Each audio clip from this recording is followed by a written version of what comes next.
Hello everyone and welcome back to another episode of Play and Tell. I'm your host Xander Scullion, and this is a series where I talk about games I've been playing, leave little short impressions, mini reviews, and most importantly, when you walk away, you have something new to play. Then the first game I want to talk about, I want to thank the algorithms at Instagram, because I didn't know about this game until I started seeing all the promotional videos and it became very popular amongst live streamers.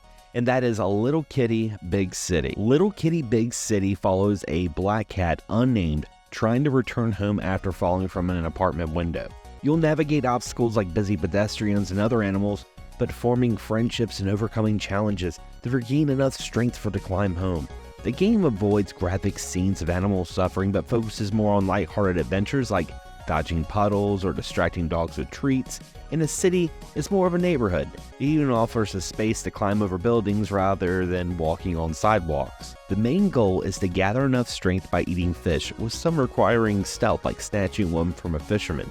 And you can complete the main task quickly in about an hour or two, but the side quests add so much more depth, letting you help other animals with their quirky needs, like a duck family or a bird's kaiju fantasy. The game is simple, aiming to be cozy and a fun experience, not too deep, but an immersive journey. Its simplicity is its strength, maintaining a pleasant vibe with no real threats or combat, just making friends and enjoying the neighborhood.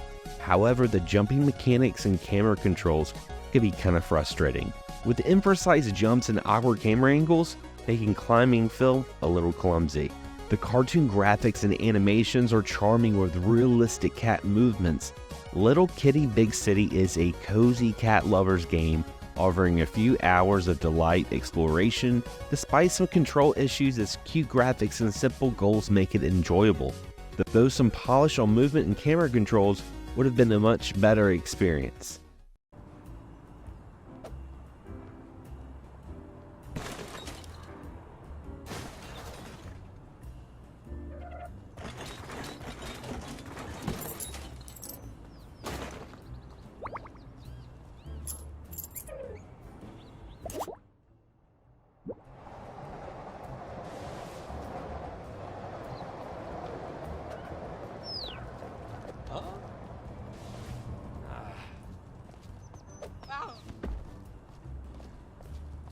I've had so much fun playing this game. It mixes the randomness and humor of, Untitled Goose Game, but with some of the play styles that you saw in games like Stray. I don't know. I think this is a perfect combination and definitely maybe one of my top 10 games of 2024.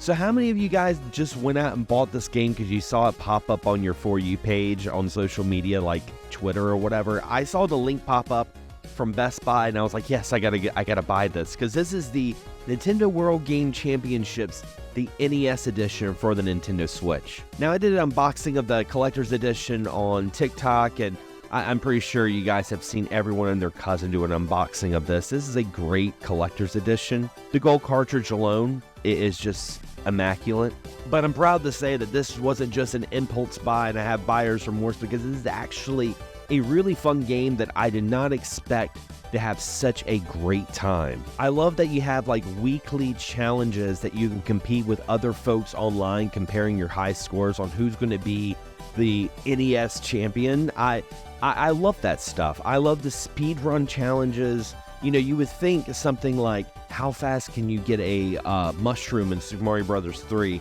And it sounds mundane. It sounds kind of like, why do I want to do this? But when you actually are under the clock and you're competing with other folks, it becomes very, very serious at that point.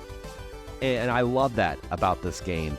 My only gripe I would have is I wish it had true online. Yes, it does have online, and you have to have, online access to get in touch with the challenges, but you're not actually competing with anyone in real time. It's like they're ghost players. I don't know why Nintendo did that, but that would have been really cool. Kind of like how they did with Tetris 99 or Pac-Man or Mario 35. There's just something about, doing a set challenge in a certain time with a bunch of players online. It's really cool.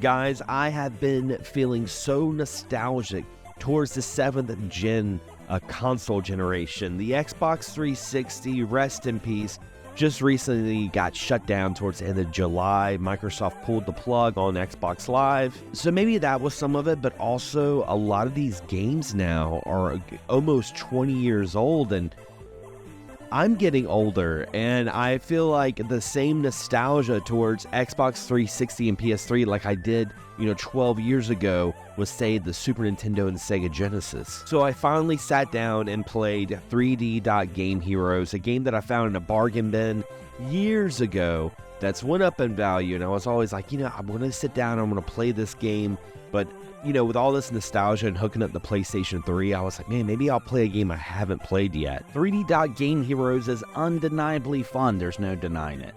As a Zelda clone is inherently enjoyable, tapping into the universal appeal of top-down action games reminiscent of Link to the Past. From the start, it was clear that this game had its roots in old-school gaming. It pays homage with clever dialogue and nostalgic references, but there's also some frustrating elements.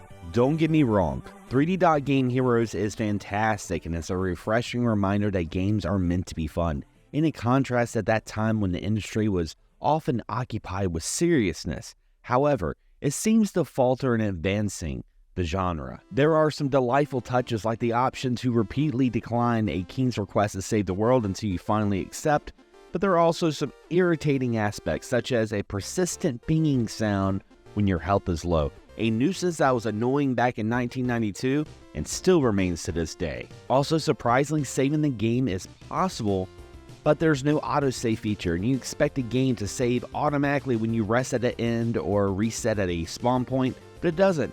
Instead, you have to manually save through the main menu. This lack of autosave is surprising and feels very outdated. The game also suffers from the classic lack of direction that made NES games frustrating and made strategy guides essential. Some players might enjoy the challenge of figuring out everything on their own, but I don't. As a longtime gamer, spending half an hour wandering around with the only vague directions of go west is kind of problematic. It feels like the developers wanted to relive not just the good aspects of classic games, but the frustrating ones as well.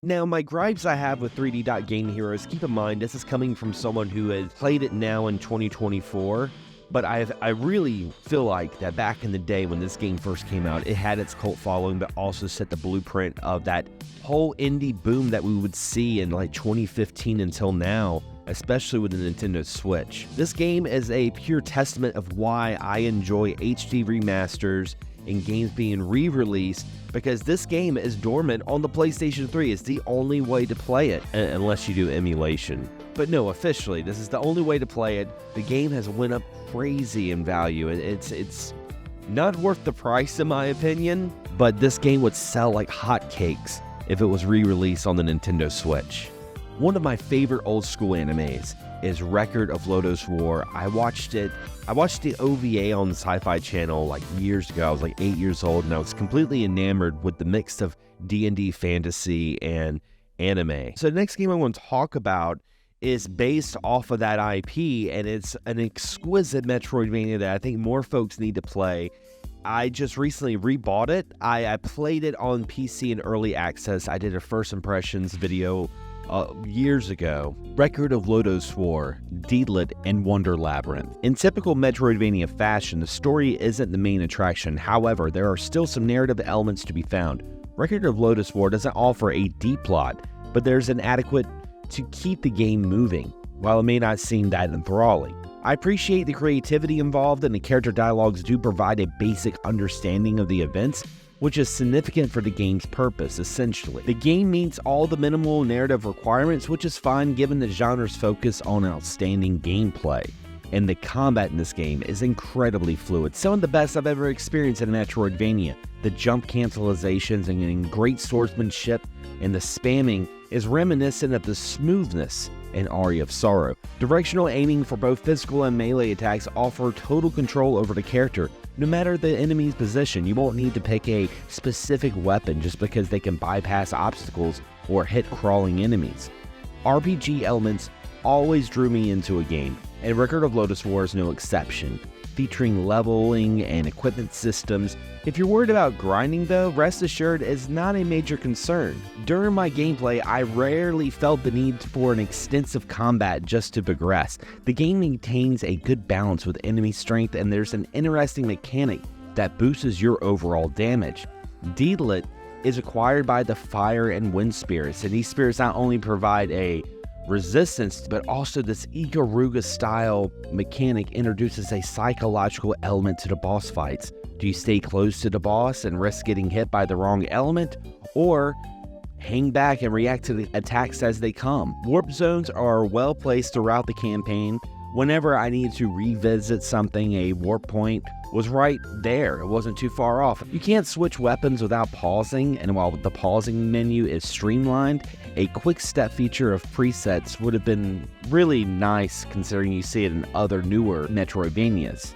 Some bow and arrow puzzles though are more annoying than challenging. They often require shooting every inch of the wall until you get the perfect shot, which can be tedious. While most are optional, some are mandatory.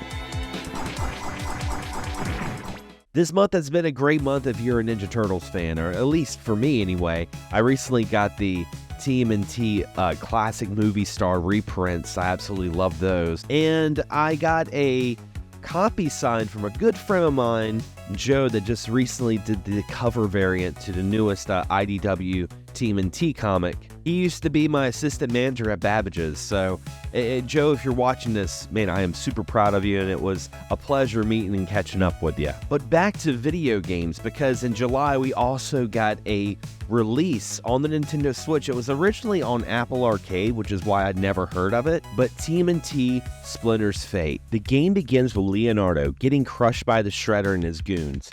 He's then warped back home, revealing that Shredder has kidnapped Splinter and the Turtles must save him.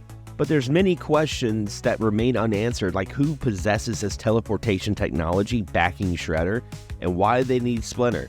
For now, the Turtles must focus on their mission and secure victory. The gameplay is an aerial beat-em-up, often compared to Hades, and I love this roguelike style where you grow stronger with each run, and each loss brings a new hope as you earn currency to start your next run even stronger, with upgrades like 10% more health or damage. The balance is perfect, providing a steady progression without making the game too easy. Within the levels, there's a lot of variety. You can get a power-up on each level, choosing 3 random abilities. Each run offers different options, requiring you to find the best combination for the maximum offense capabilities. I often preferred fire abilities like explosions at the end of a swing or leaving a fire trail during dashes, but you can also equip power-ups to attacks and specials and tools, and later discard or enhance them. The shops offer health replenishments and additional powers, presenting a strategic choice, immediate strength or long-term benefits.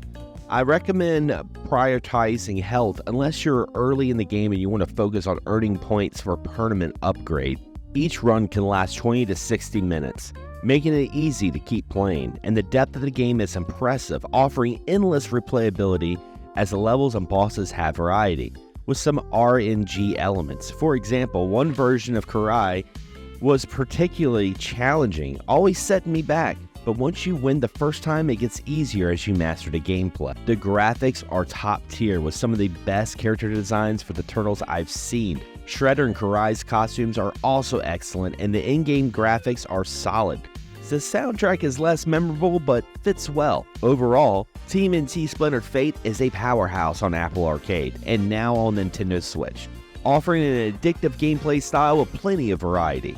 I enjoyed every minute and would love to see more games of this kind of gameplay. The feeling of that tangible growth is so satisfying. Even if you're not a big fan of Tmnt, I highly recommend checking this game out because it's just that fun.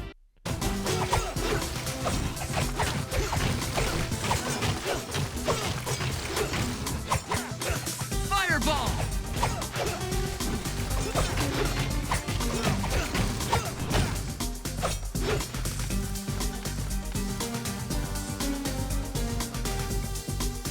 Let's make the most of it.